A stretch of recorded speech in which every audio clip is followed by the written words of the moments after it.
Ajnanatimirandasya Jnananjana Shalakaya Chakshuramitanjena Tasmai Shri Gurave Namaha. Guruve Gaurachandraya Radhikaye Tadalaye Krishnaya Krishna Bhaktaya Tadbhaktaya Namo Namaha.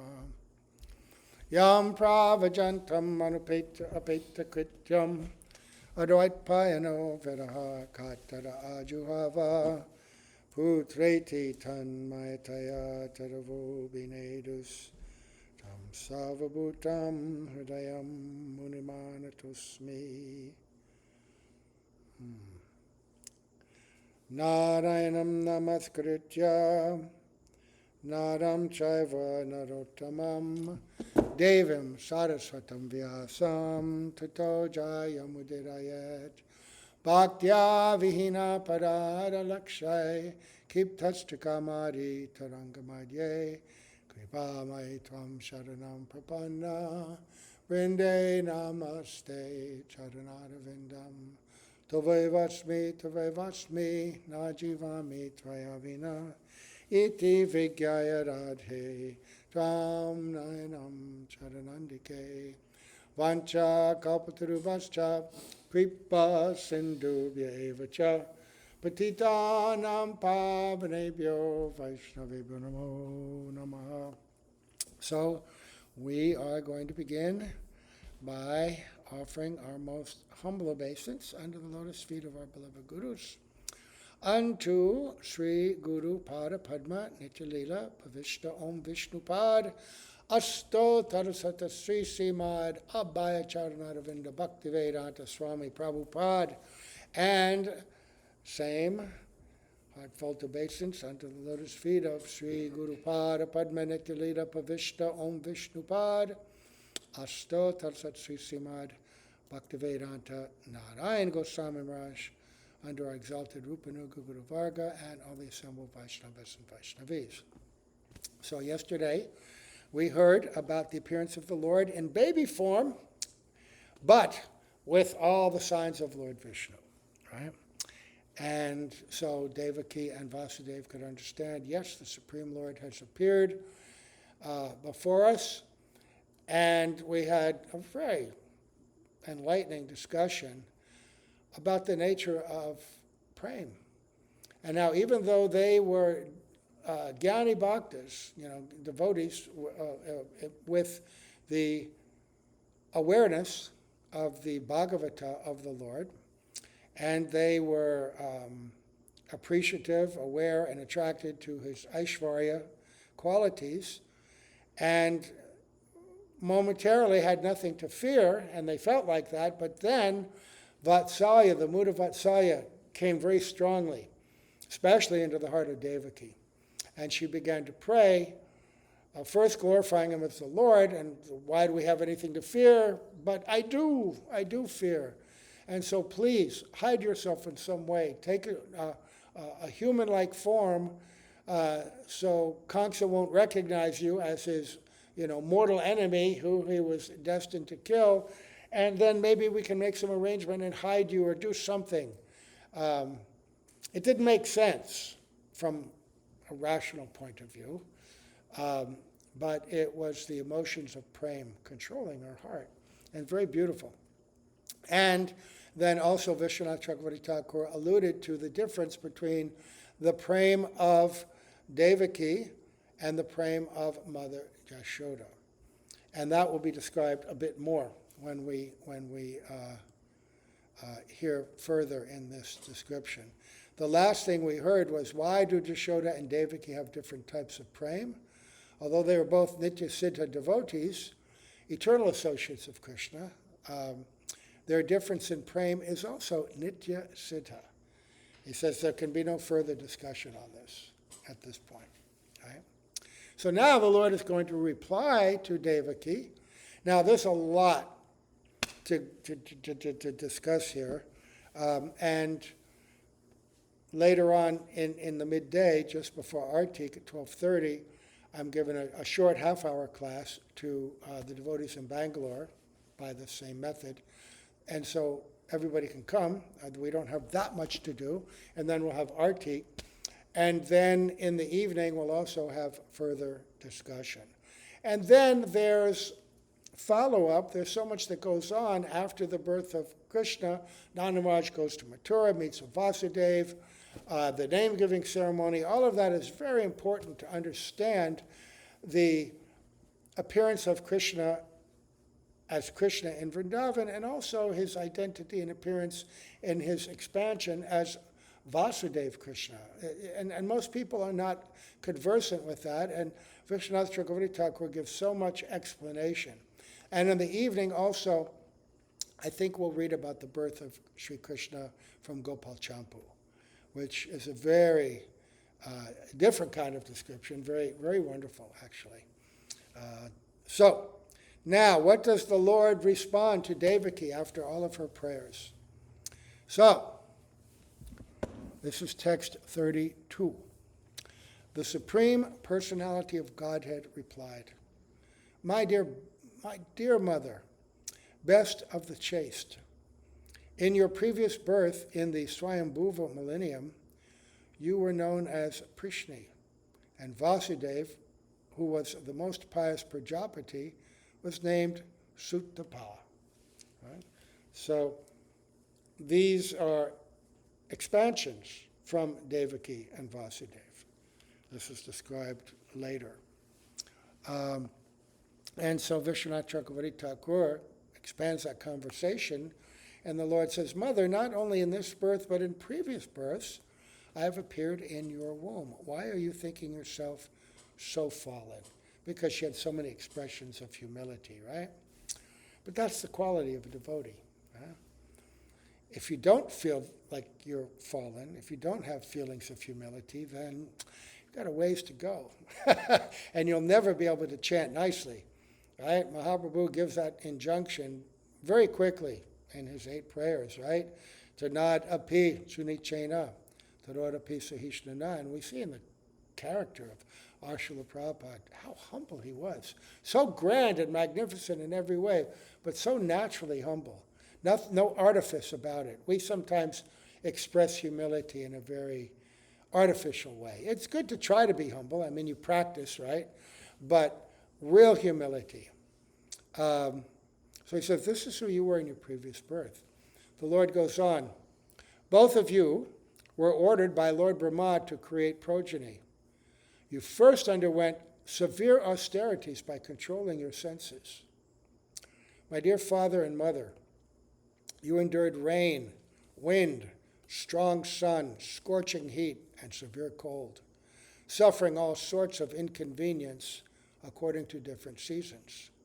By practicing pranayama to control the air within the body through yoga, and by eating only air and dry leaves fallen from the trees, you cleansed from your minds all dirty things. In this way, desiring a benediction from me, you worship me with peaceful minds. Thus, you spent 12,000 celestial years performing difficult activities of tapasya in consciousness of me. Celestial years. That's a really long time. That's a really long time. I forget the calculation. But I think 1 month of us is like a day for the demigods, something like that. So do the calculation. O sinless mother Devaki, after the expiry of 12,000 celestial years, in which you constantly contemplated me within the core of your heart with great faith, devotion, and austerity, I was very much satisfied with you. Since I am the best of all bestowers of benediction, I appeared in this same form as Krishna to ask you to take from me the benediction you desired. You then expressed your desire to have a son exactly like me. So, Visvanath Cakravarti Thakur explains that their austerity, it was a constant meditation, but with devotion and faith, right? Shraddhaya, Nityam, and Bhaktya. it was not just yoga practice. He makes that point. Because yoga practice doesn't lead to this. Krishna says, Bhaktyamam abhijananti. Only by devotion can I be achieved to Arjuna, standing before you, seeing me like this. And their devotion is described, they were totally absorbed, right? And it led to perfection and prema. Right? But their devotion, he makes the point, was mixed with Gyan and Aishvarya. Remember, we heard about these different kinds of moods and devotion. And when it's mixed with Gyan and Aishvarya, it's prema, it's glorious, it's extraordinary. It's beyond any material accomplishment, anything of mystic yoga. But knowledge of the Lord, as Krishna describes in the 4th chapter of Chaitanya Charitamrita, Adi Leela, it cripples devotion in the sense that love can't be expressed as freely. Because whenever there's great Aishvarya in the object of love, there's going to be a difference that inhibits how you can express. You're always a little timid, a little careful, right? Maybe walking on eggshells. So, let's see. So then,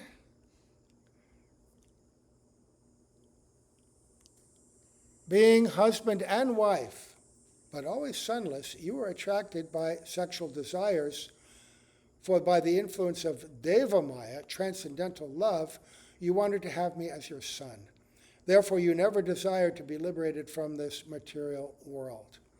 So, he says in this verse, Visvanath Cakravarti Thakura, the word Mayaya is used, but that indicates their affection for their son. He quotes the later Bhagavatam, later chapter, Vaishnavim Vyatanam Mayam Putra Sneha Mayam Vibhu. By the influence of the Lord's internal potency, Yogamaya, Krishna inspired Mother Jashoda to become absorbed in intense maternal affection. So their affection, that inspiration for a son, was not a material son, not an ordinary son, not like a son like one of us, or a daughter like one of us, but a transcendental son.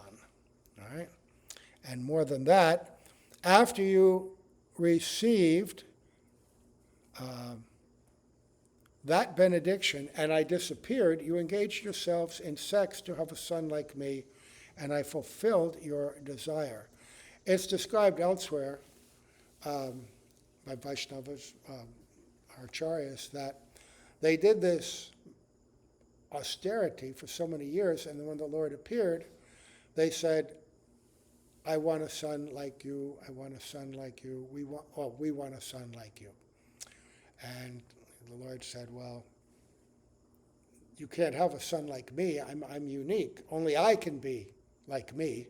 So but you've asked 3 times, I will appear 3 times as your son in my own form, and you will know that I am the Lord that you prayed to.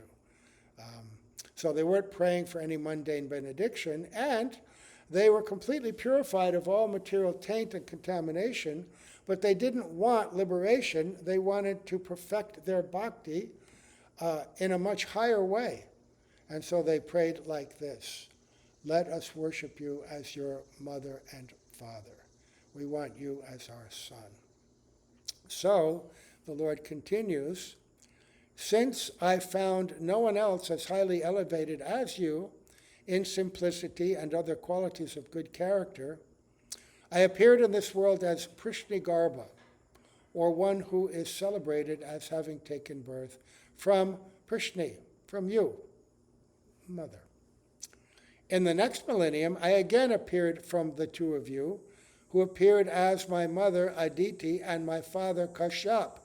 I was known as Upendra, and because of being a dwarf, I was also known as Vaman. Right? O supremely chaste mother, I, the same personality, have now appeared of both as your son, of both of you as your son for the third time. Take my words as truth. And Visvanath Cakravarti Thakura elaborates by saying, in the words of the Lord, in the present birth I have been born with 4 arms. I was born in the first birth as Prishnigarbha, in the second birth as Vaman, and now in the third birth I am born. This indicates that the birth of Krishna is the full, complete form, and the previous 2 are his anshas, partial expansions. Right? In verse 31 of this chapter, the previous verse that we read yesterday, Krishna told Devaki, you were previously Prishni, but he did not say Prishni is you. In verse 45, Krishna says, next coming verse, by knowing I am the Supreme Personality of Godhead, and by constantly thinking of me with love, as your son, you will go to my spiritual abode. By these evidences, it is shown that Prishni and Sutapa are expansions of Devaki and Vasudeva. Right? So, they're expansions empowered, right? That these were great personalities who were expansions that perfected their prema by the appearance of the Lord in that specific form, right? And they will go to the Vaikuntha realm, with the Lord in that form as their son. But Vasudeva and Devaki, they are Nitya Siddha, and their eternal relationship is with, Krishna from Mathura, Vasudeva Krishna. Right? So, I have shown you this form of Vishnu just to remind you of my previous births. Otherwise, if I appeared like an ordinary human child, you would not believe that the Supreme Personality of Godhead, Vishnu, has indeed appeared. So I came to you like this, complete, but I had to show you because you made that request. We want a son like you, and I said, I will appear as your son. Now I am showing you that I am indeed Lord Vishnu. All right? Both of you, husband and wife, constantly think of me as your son. But always know that I am the Supreme Personality of Godhead. By thus thinking of me constantly with love and affection, you will achieve the highest perfection, returning home back to Godhead. So,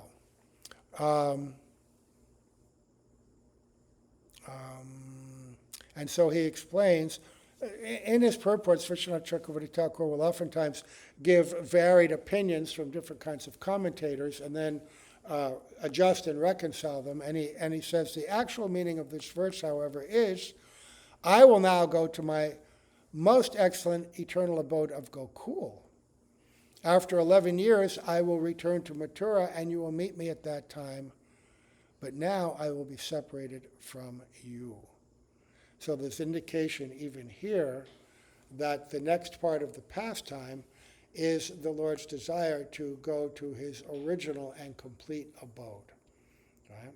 But don't fear, I will come back to you after some time.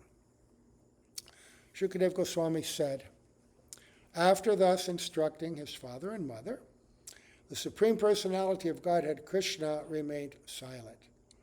In their presence, by his internal energy, he then transformed himself into a small human child. In other words, he transferred himself into his original form. He's also appearing as a small child, but he's human-like in Gokul, in Braj, right? Krishna Stu Bhagavan Swayam. So, Visvanath Cakravarti Thakur explains in this verse the word Atma Maya by his own spiritual energy, by his own free will, not by the force of any external energy or condition. Krishna is independent and all-powerful, and now to further his Leela, he has taken this form, not because of Kamsa, although Kamsa is allowed to play a part. It's interesting, sometimes there's statements that, Kamsa, great demon, but in one place it's said that the Vaishnavas glorify Kamsa. Why would they glorify Kamsa? Because Kamsa was the agent in the Leela by which Krishna was forced, so-called forced, to go to Gokul, to Braj, to hide, to leave Mathura and go to Gokul. If it weren't for Kamsa, there would be no need, right? So they say, oh, Kamsa is very glorious. So, let's see. So then we go to the next verse. There's some very long purports here, but because we have limited time and we want to hear this Leela, and we'll pause time to time just to speak a little bit of points that he makes. But there's so much that's going on. We want to get to Braj also and hear something of the birth there. So thereafter, exactly when Vasudeva, being inspired by the Supreme Personality of Godhead, was about to take the newborn child from the delivery room, Yogamaya, the Lord's spiritual energy, took birth as the daughter of the wife of Maharaj Nanda. So, this is important to understand. Visvanath Cakravarti Thakura says, Vasudeva was instructed by Lord Sri Krishna, if you are afraid, then take me to Gokul and bring the child of Jashoda, Yogamaya, back here. Vasudeva doesn't know that a male child was born, and we're going to find out that Mother Jashoda doesn't know who she gave birth to. She was overwhelmed from the labor of childbirth and covered by Yogamaya, and so appeared that she was unconscious from that experience. So after being instructed, Vasudeva saw that his chains automatically loosened. When Vasudeva was about to leave the prison, Yogamaya took birth in Gokul as the daughter of Jashoda.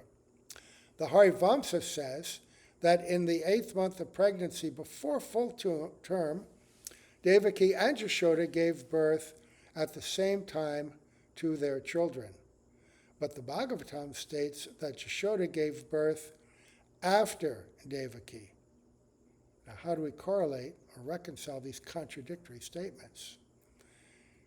Exactly when Devaki gave birth to Krishna in Mathura, Jashoda also gave birth to Krishna in Gokul. After that, as described in this verse, Jashoda gave birth to Yogamaya. Thus, two children appeared from Jashoda at different times. So if someone says, well, it says scripture that Yashoda gave birth after Devaki, they weren't born at the same time. There's no indication of anything else. But he says this is confirmed in Srimad Bhagavatam, which described Yogamaya as Anuja, the younger sister of Krishna. This is when we get Vasudeva meets Nanda Maharaj in Mathura. They arranged a name-giving ceremony for Krishna and Balaram, and Gargamuni gives more information of everything later on as well. So, but when Krishna appeared from Jashoda, it is not stated that he had 4 hands. Therefore, it is understood that Krishna appeared from Jashoda with 2 hands because she worshipped Krishna without understanding his godhood. But Vasudeva and Devaki worshipped their son as Vishnu. So there's a qualitative difference in the nature of their worship. If you worship your son, they still have affection for him. He is our son, right? But they know he's God. But Jashoda doesn't know her son is God. And it's a very different quality of worship, of love. So he goes on to explain, Shukadev, by the influence of Yogamaya, all the doorkeepers fell fast asleep, their senses unable to work, and the other inhabitants of the house also fell deeply asleep. When the sun rises, the darkness automatically disappears. Similarly, when Vasudeva appeared, the closed doors, which were strongly pinned with iron and locked with iron chains, opened automatically. Since the clouds in the sky were mildly thundering and showering, Anantanag, an expansion of the Supreme Personality of Godhead, followed Vasudeva, beginning from the door and with hoods expanded to protect Vasudeva and the transcendental child. So prison is like, ignorance, like the body, covering you in darkness and limiting you in so many ways.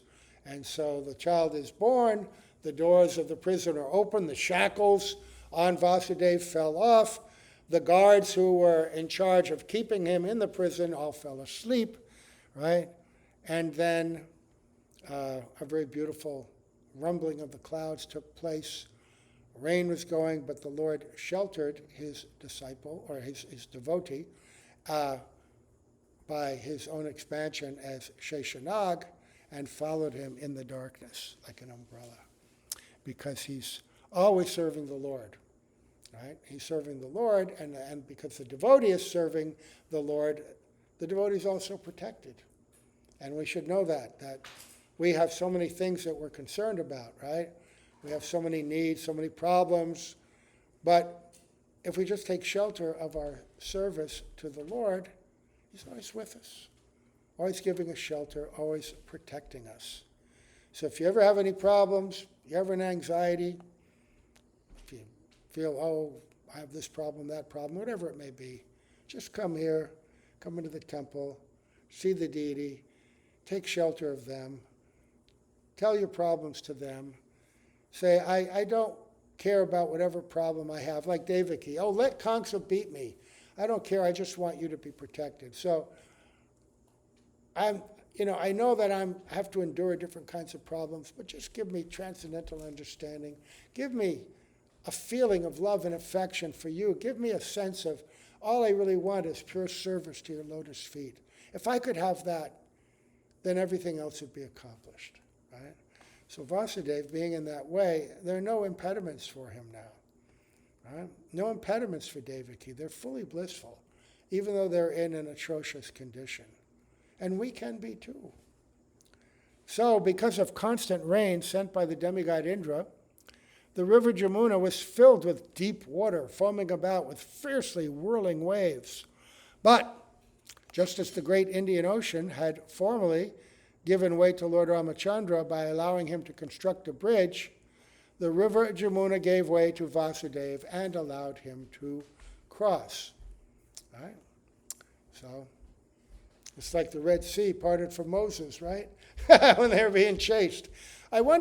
Sometimes I wonder if these happened or if they were taken from more ancient text as some kind of hagiograph. But either way, the Lord can do that, certainly, in different ways to protect his devotees. So, when Vasudeva reached the house of Nanda Maharaj, he saw that all the cowherd men were fast asleep. And all the ladies in the maternity room, Jashoda, everybody asleep, right? Thus he placed his own son on the bed of Jashoda, picked up her daughter, an expansion of Jogamaya, and then returned to his residence, the prison house of Kamsa. So Visvanath Cakravarti Thakura says, taking Jashoda's daughter, Vasudeva returned to the prison. From the mundane point of view, it appears unjustified that Vasudeva, who is supposed to be following the highest principles, condoned the sacrifice of another's child to protect his own. Vasudeva cannot be accused of callousness, however, because his normal sense of discrimination was covered by his Vatsalya Prem for Lord Krishna, who had appeared as his son. This is important. In the affairs of Prem, in the pastimes and interactions with the Lord, the mores, the rules and regulations of mundane morality become subordinate, become subservient. That's why Krishna says, Sarva dharmam parijagya mam ekam sharanam vraja. Abandon your consideration of mundane dharma and simply follow me. It doesn't mean that the devotee doesn't act appropriately in most cases within society, but there may be times when you have to transgress ordinary morality in order to serve the Lord. That may be, like Arjuna, the way he killed Karna, the way Bhima killed or broke the thigh of Duryodhana, and many other incidences, right? Krishna lies and steals. And if you think of it and has the wives of others as his beloveds. And from the perspective of ordinary morality, you think, oh, this is most abominable. You condemn it. But from the vision of transcendental Leela, and when you go deeply to understand Leela, you see, oh, this is the most extraordinary. Right? So he's going to follow that order, right? And the Lord ordered him to do it. Take me there and change me for this other child. So he's absorbed internally. But Vasudeva placed the female child on the bed of Devaki, bound his legs back with the iron shackles, and thus remained there as before. Meanwhile, exhausted by the labor of childbirth, Jashoda was overwhelmed with sleep and unable to understand what kind of child had been born to her. And Visvanath Cakravarti Thakura says she did not know whether her offspring was a boy or a girl. After the labor, she fell asleep and forgot everything. That she had been given birth to 2 children, right? And also, a more subtle, deeper meaning, everything meaning that he says, Yashoda, like Devaki, clearly understood that her offspring was Param, the all-attractive Supreme, because she tasted this special sweetness, he said, and then she had this understanding, right? She understood Krishna's true nature through potency given by the Lord, right? But then, by that same potency, unlike Devaki, Yashoda did not know that Krishna was the Supreme Lord because of his specific bodily features, right? Devaki understood by seeing, ornaments, crown, everything else.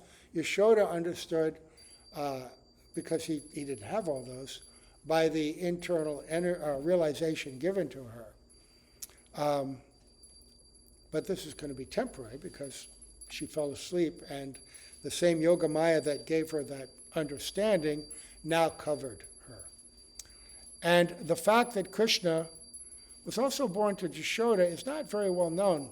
Because Yashoda and Devaki were friends, Yashoda gave her fame to Devaki and allowed Devaki to become famous as the mother of Krishna. So what he's saying is that in most accounts, most people understand the direct explanation in the Bhagavatam because it doesn't directly explain about the birth of Krishna. It's going to be revealed in hidden ways, and then there are other scriptures which also refer and affirm that Krishna was indeed born to Jashoda, and we're going to find out and hear about that. But the actual description of that is not clearly given in the Bhagavatam, right? And so most people don't know. They think, oh yeah, he was born there and he was brought there, right? Born there and brought there. And therefore, Yashoda not caring for any of that, none of the Brajbasis care for any of that. Devaki is mostly well known as the mother of Krishna, right? Name Yashoda means to give, right? Dadat means fame. To give means dadat, right? Like dab, giving. And fame is Yasho, Yashoda. She gave her fame. But the name Devaki is also another name of Jashoda. He quotes Brihad Vishnu Purana, where it says the wife of Nanda had 2 names, Yashoda and also Devaki. Right? So it's natural that she, the wife of Nanda, developed friendship with Devaki, the wife of Vasudeva. Right? And so there's explanations of that in Ananda Vrindavan Champu, Brihad Bhagavatam Ch. Right. Also, it's well known that Vasudeva, and we mentioned this the other day, and Nanda were second cousin brothers, because Devamita was the father, great personality, was the father of both Parjanya and Sura Sen. And Parjanya was the father of Nanda, through a Vaishya line. Devamita's had two wives. One was a Vaishya and one was a Kshatriya. And so from the Kshatriya wife, Shurasen was born, and he gave birth to Vasudeva. And from the Vaishya wife, Parjanya was born, and he gave birth to Nanda and his brothers. So they were also very close, and they were Yadavas, because Devamita was a Yadava king. So they had that relationship. And so Devaki and Yashoda were very close as well. So then we're going to hear about the atrocities of King Kamsa. Now the birth has taken place. My dear king, and I know you're eager to hear about the birth and everything in Vrindavan, but we have to lay this foundation, this groundwork, right? So, my dear King Parikshit, Shukadeva Goswami is saying, the doors inside and outside the house closed as before. Thereafter, the inhabitants of the house, especially the watchmen, heard the crying of the newborn child and thus awakened from their beds. Okay, Kamsa has been meditating on this now for years and years and years. Every waking moment, when will this child be born? And now for the entire months of her pregnancy, now he's come. So the crying of the infant. And the watchmen were like dogs, and as soon as they heard it, they go to Kamsa. Therefore, all the watchmen very quickly approached King Kamsa, the ruler of the Bhoja dynasty, and submitted the news of the birth of Devaki's child. Kamsa, who had awaited this news very anxiously, immediately took action. Kamsa immediately got up from bed thinking, here is Kal, the supreme time factor, which has taken birth to kill me. Thus overwhelmed, Kamsa, his hair scattered on his head, at once approached the place where the child had been born. Ooh. Devaki helplessly, piteously appealed to Kamsa. My dear brother, all good fortune unto you. Don't kill this girl, child. She will be your daughter-in-law. Indeed, it is unworthy for you to kill a woman, right? Trying in every way. You were meant to be killed by Vishnu, not a girl. And you can, this girl will be your daughter-in-law. You should love her. She's so beautiful, so perfect in every way. My dear brother, by the influence of destiny, you have already killed many babies. Each of them as bright and beautiful as fire. Kindly spare this daughter. Give her to me as your gift. She's weeping. She's his sister. He's already committed so many atrocities. How could any ordinary human deny such an appeal?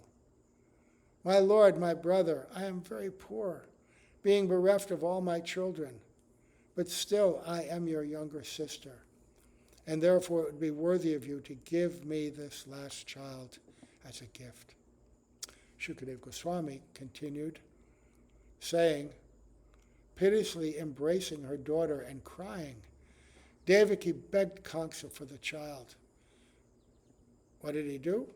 He was so cruel that he chastised her and forcibly snatched the child from her hands.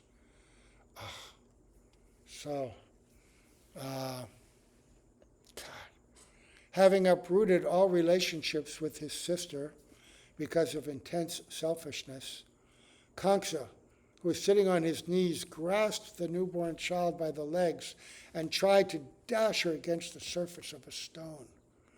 Sometimes you read about very abominable tribes and groups of people when they attack an enemy in another culture, another group. They go in there, they kill everybody, and they even kill the babies in that same way, just smashing them. And then sometimes throwing them in pots of boiling water and then eating them later. This is the most demoniac. Kamsa, complete, utter, absolute demon.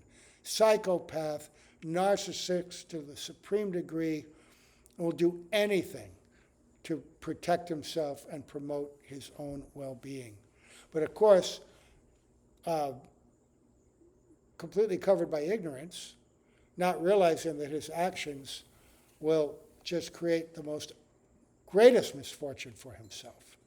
Right?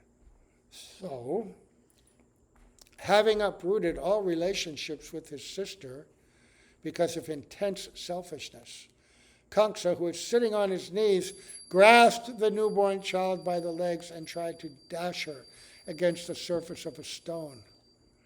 The child, Jogamaya Devi, the younger sister of Lord Krishna, slipped upward from Kamsa's hands and appeared in the sky as Devi, the goddess Durga, with 8 arms completely equipped with weapons.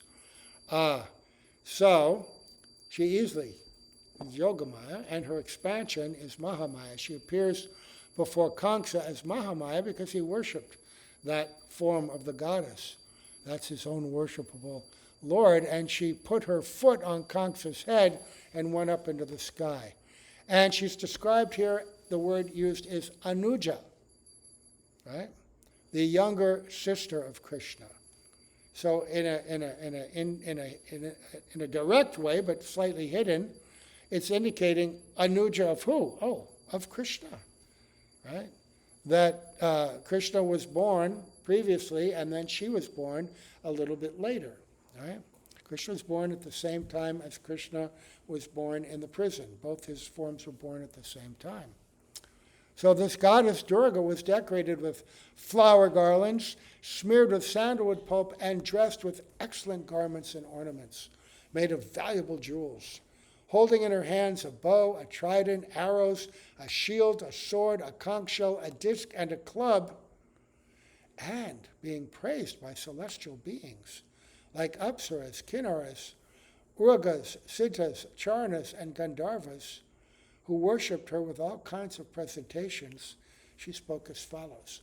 In this expansion, she's the wife of Lord Shiva, and she's the supreme goddess of the material energy. She's the creator. From her womb, the pradhan, all material energy is manifested. So she's worshipable, right? But we worship her in her original form as Yogamaya, but we understand Mahamaya is her expansion. And sometimes in Vrindavan, you'll see Yogamaya, people worshiping Yogamaya, but in this form, right? There's some places like that that would astonish you.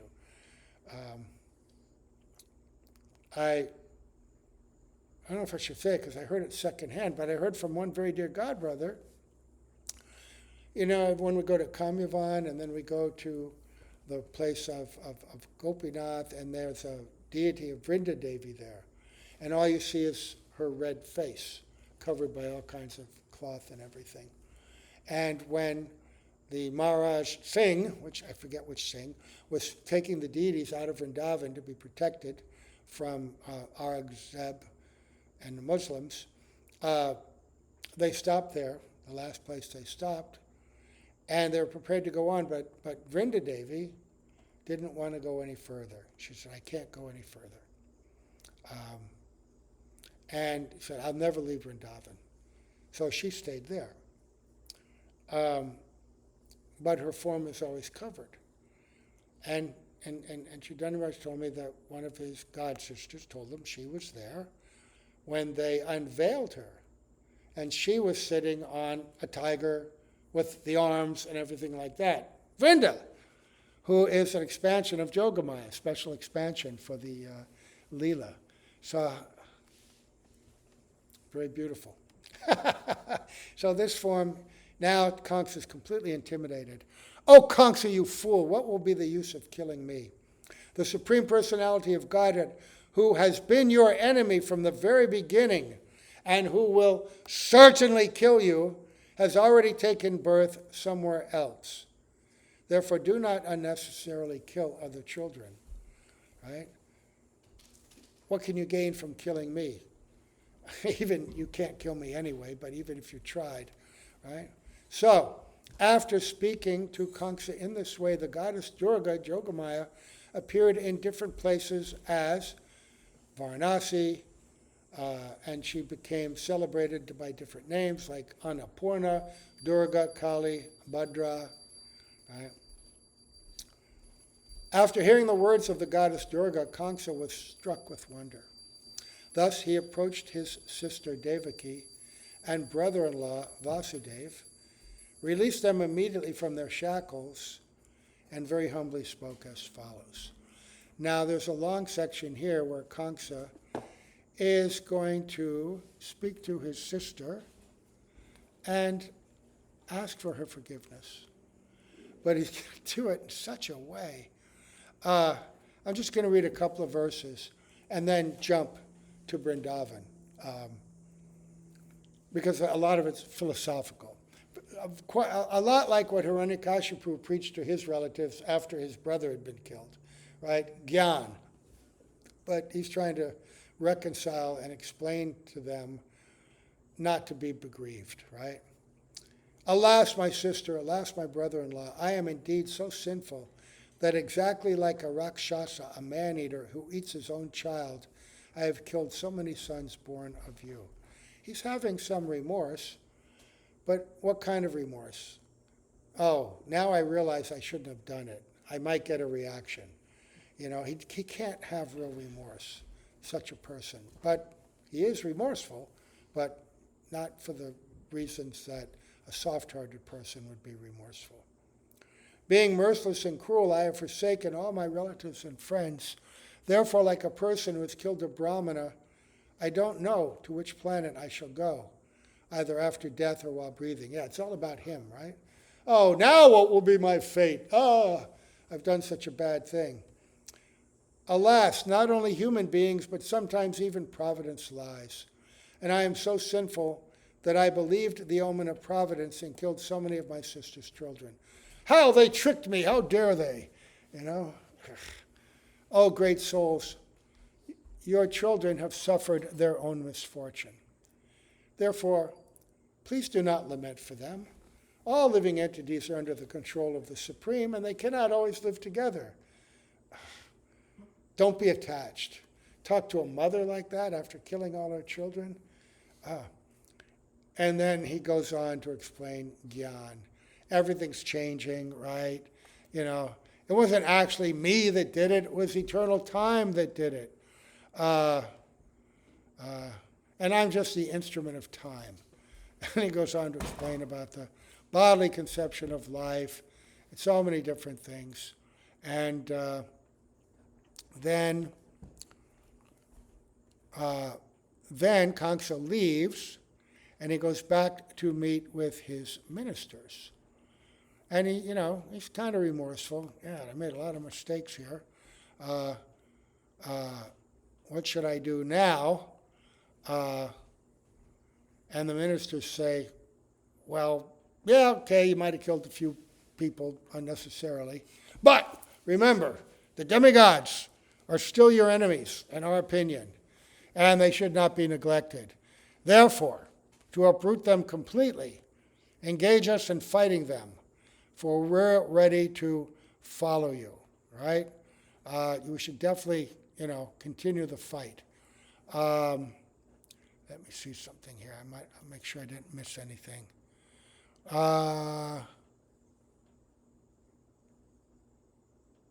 Yes, he said before this, I'm glad I went back. So, I'm going to begin again. After night passed, Kamsa summoned his ministers and informed them all that Yogamaya had told them, right? And that he who was to slay Kamsa had been born somewhere else. After hearing their master's statement, the envious Asuras, who were enemies of the demigods and were not very expert in their dealings, advised Kamsa as follows. All right, well, if he's taken birth elsewhere, beginning today we shall kill all the children born in all the villages, towns, pasturing grounds within the past 10 days and slightly more. Oh, don't give up your intention to kill him. And just to make sure, let's kill every single child in this vast area of Boja born now or in the last 10 days. Can you imagine what kind of... Actually, that mentality has happened throughout human history in the Kali Yuga. That conquering nations will go in and they will uproot and kill all their foes, but not only the foes, but the women and even the children. Why? One time in a massacre in America where they were killing Native Americans, the general or whoever's in charge said, "I kill the children." And they said, "What? Kill the children too?" "Yes, nits make lice." Nits is like a baby lice, right? If you don't kill the children, more of these people will be born, and they'll want to take vengeance on us. So for demoniac people, they'll do anything. Kill every child that's been born in the last 10 days, right? So this will assure that the leader of the demigods will be eliminated, and thus the demigods will lose their strength, right? And we should uproot them completely. So we shall fight them wherever they are. If a disease is neglected initially, it becomes acute and impossible to cure. Or if the senses not controlled at first, they're impossible to control later. Why would they preach about that? They're not controlling their senses. This is what demons do. They speak good advice even if they can't follow it, just to appear like authorities. And so an enemy, if neglected in the beginning, later becomes insurmountable.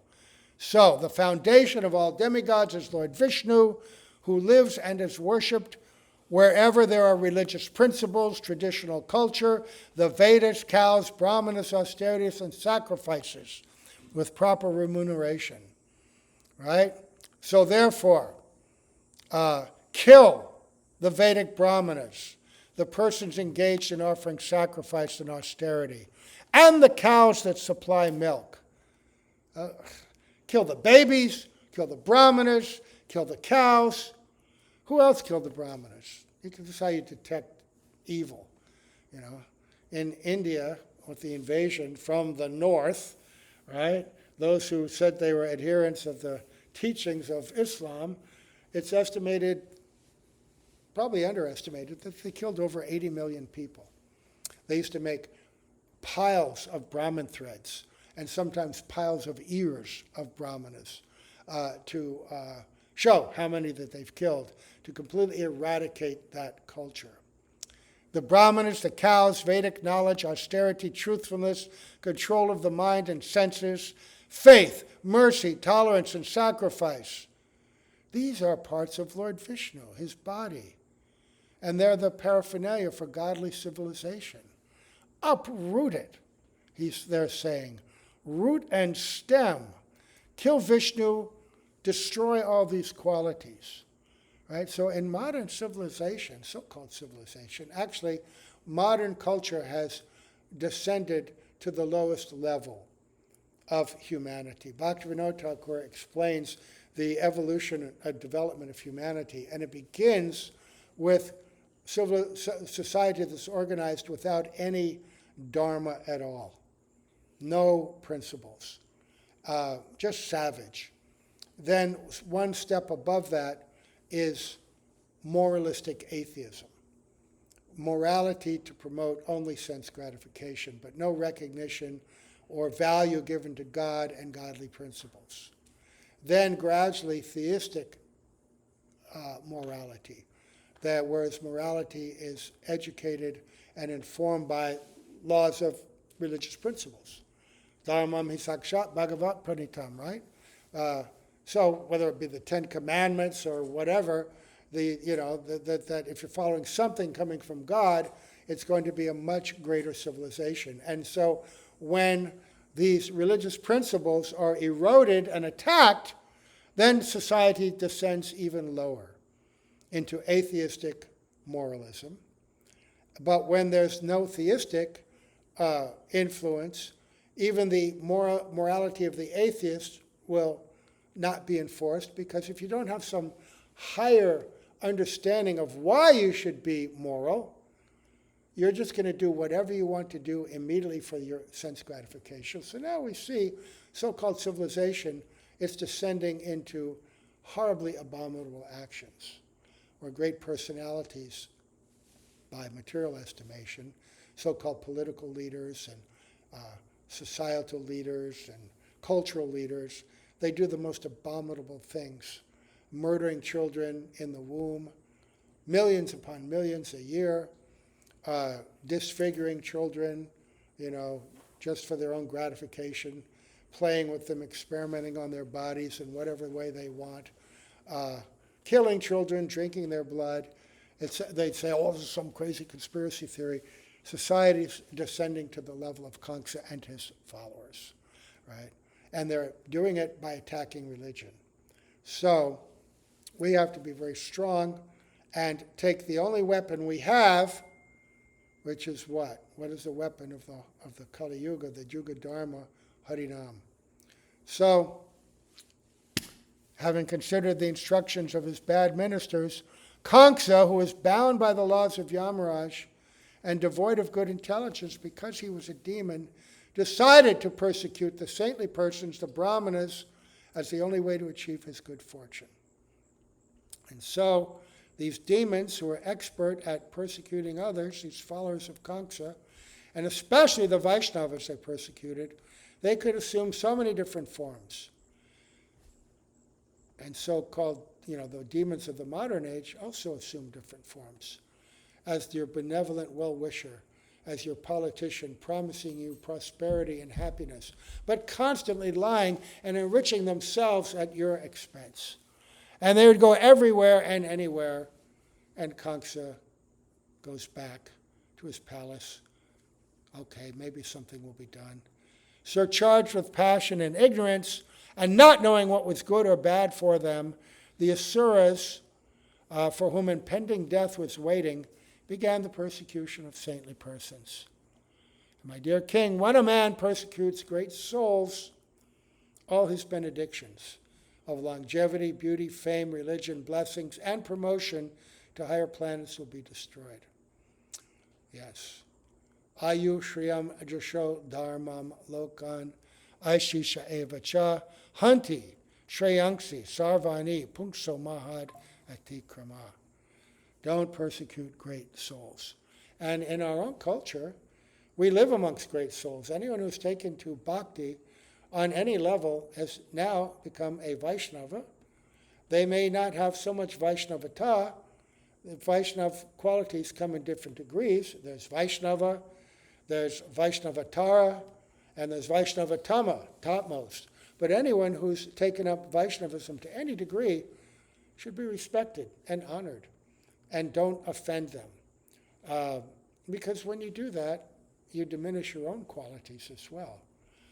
Be very careful about chastising, criticizing, giving discomfort and pain to others. Right? So that is the end of that chapter.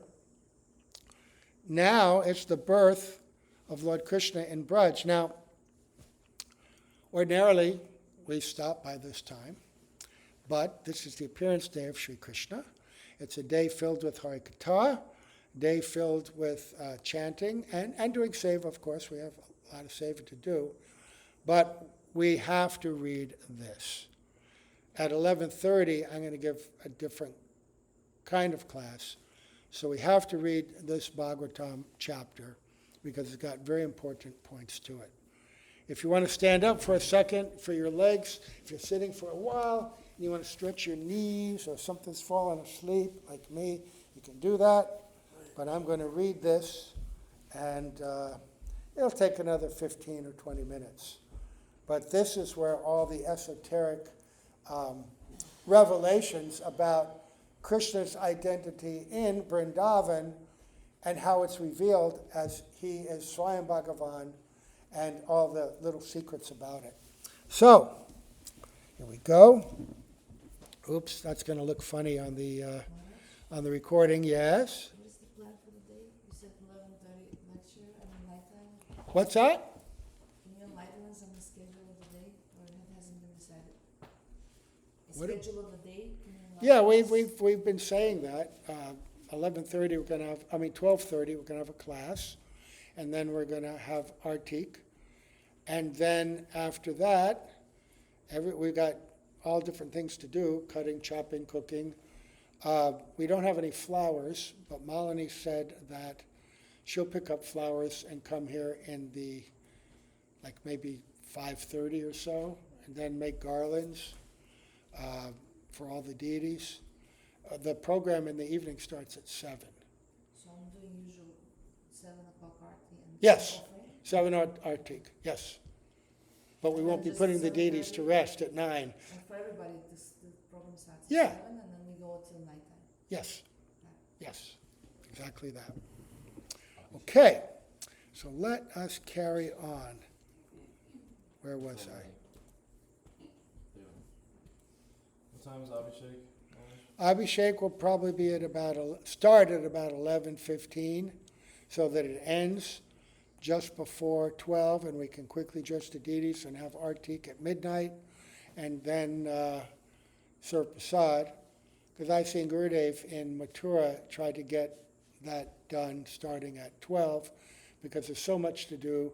Sometimes they'd even start feeding the guests while they're doing Abhishek, because they had so many, right? And we'll have guests as well, and we don't want everybody staying up till 2 in the morning, right? Because then the next day is not going to be very productive. And that's not Dotsava and the appearance of Srila Prabhupada.